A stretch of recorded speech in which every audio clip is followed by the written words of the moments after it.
Right now in Los Angeles, it is a huge emergency at the moment, a huge crisis and disaster is happening right now, right here. And instead of running away, instead of kind of just isolating myself from it, I am in a space of gratitude, of knowing that this is when community steps up. This is when community connects. This is where community is in unity. And it's in these circumstances, in these types of events, that people really step up. It's when you surprise yourself as to what you can do to support others. It's when you surprise yourself into what you can get through with the support of new friends, supporting family members, supporting those who are right in the thick of this situation with you. And even if it's not in the same way, we're still all in this together here in Los Angeles. And one of the values of community is being able to step up, to provide resources in the way that you can. If you don't have money to donate, figure out something, like maybe you have food in your kitchen. If you're on, let's say, subsidized food stamps or food resources, there's so much that you can do. You can open up your house to people. I've opened up, when I lived in a studio apartment, I opened that up to friends who were down on their luck and needed a place to stay. There is so much that you can do that doesn't just take money. But if you are dealing with a crisis and you are not here, don't feel pressured to help in some way, shape, or form.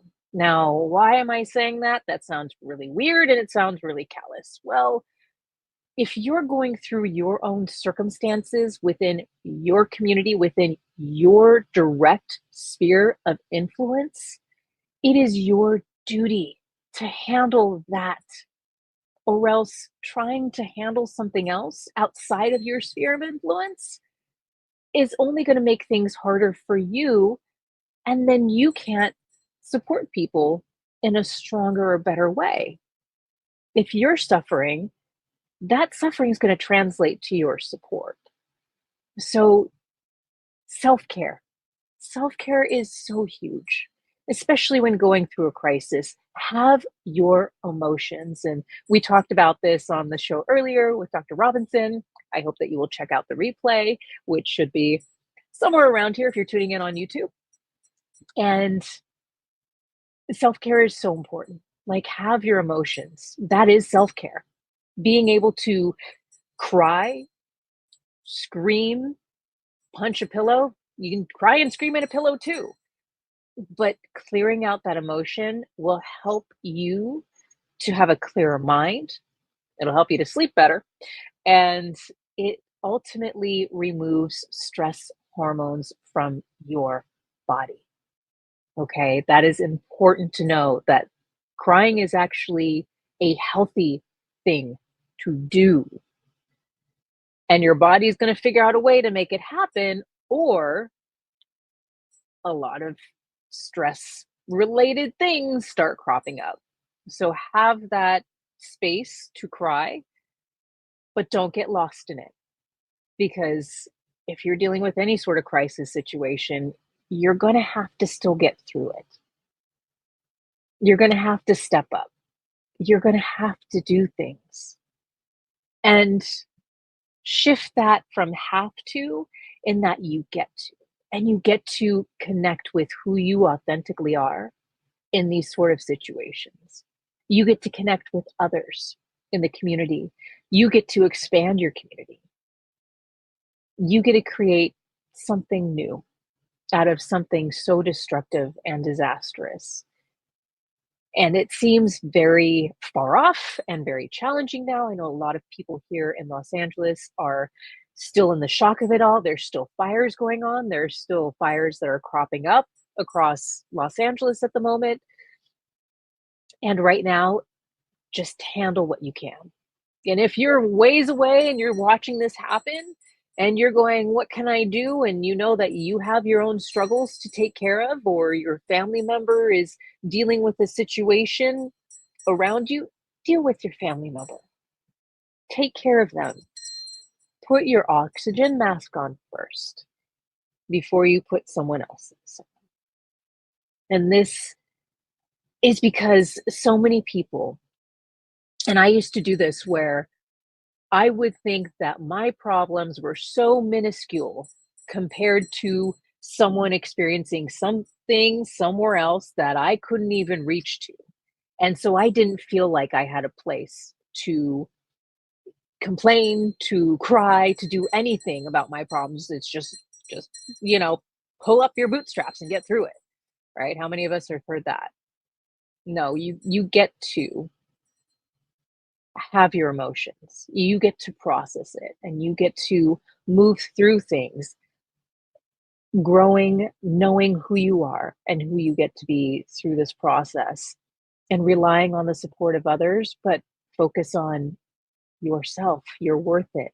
You're more valuable if you are able to withstand your own storms and then support others. Now, if you're in the storm together with someone, feel how you can interchangeably connect and support. And that's what community is about. It's about that interconnectedness that can get us through whatever comes our way. So, one of the examples that I brought up earlier was that if a branch falls in the middle of your street, which there have been branches falling in the middle of the streets here, if you have the resources available to saw that branch, you have the strength available to move that branch out of the road, by all means do it. Don't wait for workers to do. Don't clog up these already congested lines to call some sort of worker. If you have the means, the ways, and the know-how to do it, do it. So many people are sitting on the sidelines just complaining, and it's clogging up the line for those who need the vital and valuable resources that are available. It clogs up the line for those resources to get to the right people that need it, or those who are willing to contribute, who are standing by, seeing how they can help and support their community because they know that people are struggling. And I've seen so many people attack people that are actually doing work here, make it political, and ultimately that's doing a disservice. And to be very clearly honest, with everything that's been going on in the world, like we've already seen how this year has started. That sort of behavior is not going to get you through this year. So if you're going to do something, pause on the criticisms and get to work by supporting your self-care and your community, and be ready to act when these things happen.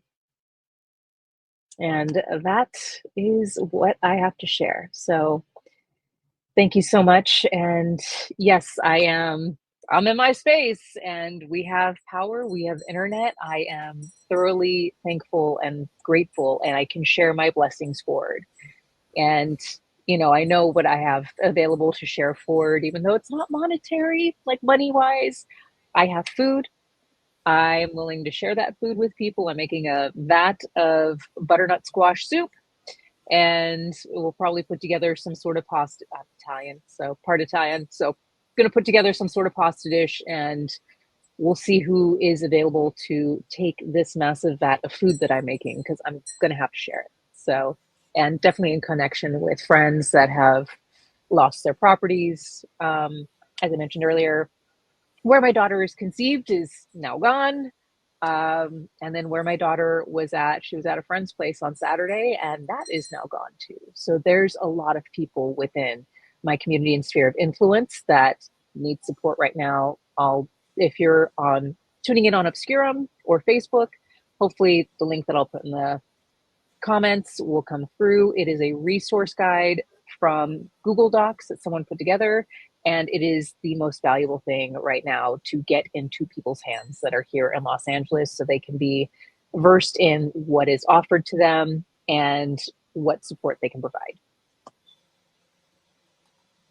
Wow, good Welcome job, back. Brittany. Wow, wow, wow. Good job. Great job Mhm. with what you're doing, and very strong. To shout out one person on LinkedIn